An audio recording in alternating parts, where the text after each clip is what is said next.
In this lesson, we're going to be talking about auditing and logging.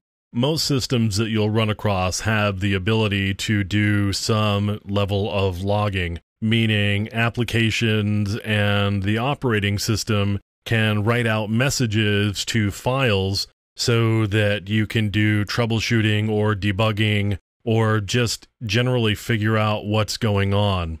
Now, from the perspective of ethical hacking or penetration testing, there's a couple of reasons to be aware of auditing and logging. One of them is being aware that activities that you perform on systems are probably going to get logged. If they get logged, there's a possibility that they can be detected at some point. So you need to know where logs are on different types of systems so that you can clean those logs so that your activities aren't detected anymore. So we're going to start on a Linux system here. Logs are typically stored in the directory /var/log. And the reason for that is, from a historical perspective, the /var file system, or mount point in the file system, is where variable data gets stored. So since logs are written to on a regular basis, and certainly their size can change pretty dramatically, those would get written out to /var. And you can see here the types of log files that are stored. Files that you may particularly be interested in would be, for example, syslog. These are all protected files, so I need administrative privileges. So I'm going to run sudo, and I'm going to take a look at the syslog file. Now you can see all of the messages that are in syslog, and you can see some cron messages and some dynamic host client. So DHCP client messages are in here, and if we skim up, there continue to be those types of messages. Another file that you may find interesting is the auth log. Now that would have information about authentication that happens, and you can see here the use of sudo commands, and also there's some cron messages in here, and there would be information about when users logged in, and you can see here some SSHD messages.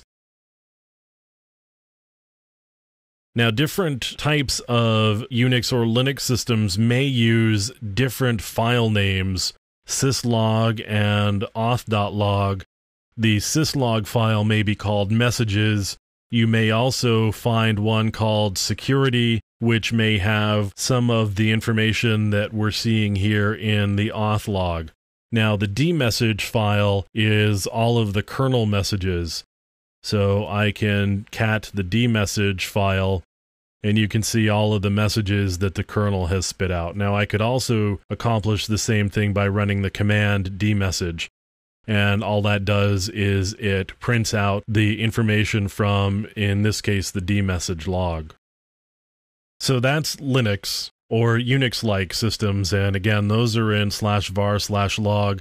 Different flavors of Linux and different versions of Unix may have file names that are a little bit different, but if you look around a little bit, you'll pretty quickly become acclimated to the types of data that you're going to see in the different logs and which log file you're going to be finding the information you're looking for in. Let's move on to the Mac OS now. Very similarly to Linux that we just looked at, primarily because it's a Unix-like operating system, you'll see this console, and on the left-hand side you can see the files that we are looking at. I can look at diagnostic and usage messages, and you'll see these are some application-specific messages here. I can look at user diagnostic reports, system diagnostic reports, and those have to do with application crashes. I can clear the display, I can hide the log list. What this really is just a graphical interface to the types of data or the specific data that we were looking at in Linux in the various files in /var/log. On Windows, we're talking about something a little bit different. we are looking at something called the Event Viewer. And I want to look at Windows logs here. And you can see my application log. And here's a lot of different application messages. Most of these are information, although there's a couple of error messages. There's a lot of different reasons for logging messages to a log file. In general, as people are writing applications, having some sort of trail from the application as to what it's doing is a really useful idea. Sometimes things just break, and you want to be able to have a place to go figure out why it broke, and going to the logs is a really useful thing to do. Now, much like the Macintosh, Windows is really pulling up basically text files that are sitting on the disk and presenting them in a way that makes them easier to understand. You can see here in the security log, we've got some keywords called audit success, and this is where we get into more specifics about auditing.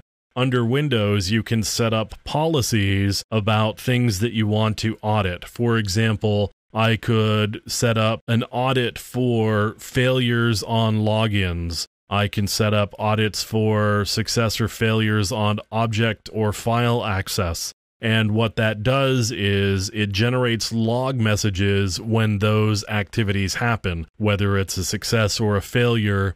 So you can see here that I've got a success audit turned on for logons.